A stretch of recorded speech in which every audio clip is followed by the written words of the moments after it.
Hello, my name is Dominique Valente and I'm the author of the Starfell Series, and I'm going to be reading to you today from book 1, which is Starfell, Willow Moss and the Lost Day.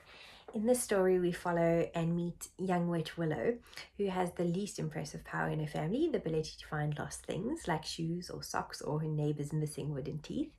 And no one thinks this ability is special, least of all herself, until the most fearsome witch in all the land comes to her door with the news that last Tuesday has gone missing, and Willow must find the day in order to save it.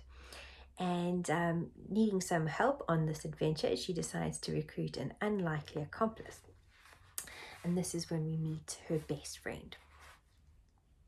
She stood thinking for a minute, her fingers drumming her chin, trying to make up her mind. Should she or shouldn't she?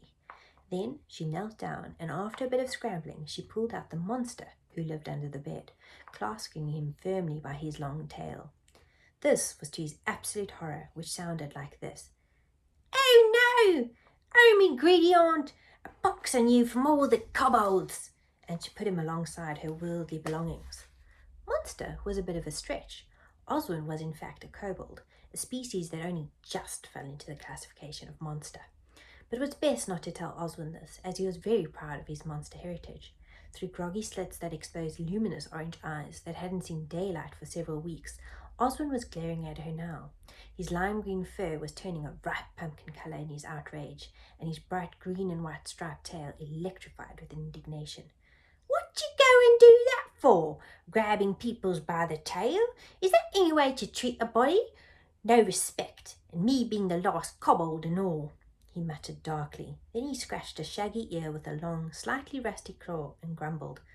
"I have half a mind to leave, especially after I got you them awfully resistible feet thingamababies, which you never even thanked me for," he pointed out with a deep, hard-done-by sniff. Oswin was always a bit cross, so Willow ignored this. The thingamababies that he referred to were her next-door neighbour, Mrs. Cronebarrow's ancient, rather dead-looking bunny slippers. Willow had made the mistake of muttering one night that her toes were cold, so Oswin had gone next door and prized the prehistoric slippers from the old woman's sticky, corn-crusted feet with a butter knife.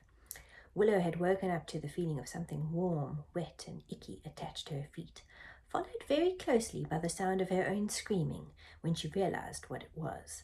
She still shuddered at the memory. Despite this, there was the faint, very faint chance that Oswin might come in handy on an adventure, thought Willow. He was really good at spotting magical ability as well as detecting lies, and his thick cobbled blood allowed him to resist most forms of magic. He was also her only friend, and who would remember to feed him when she was gone? Thanks so much. I hope you're all keeping well in these strange times.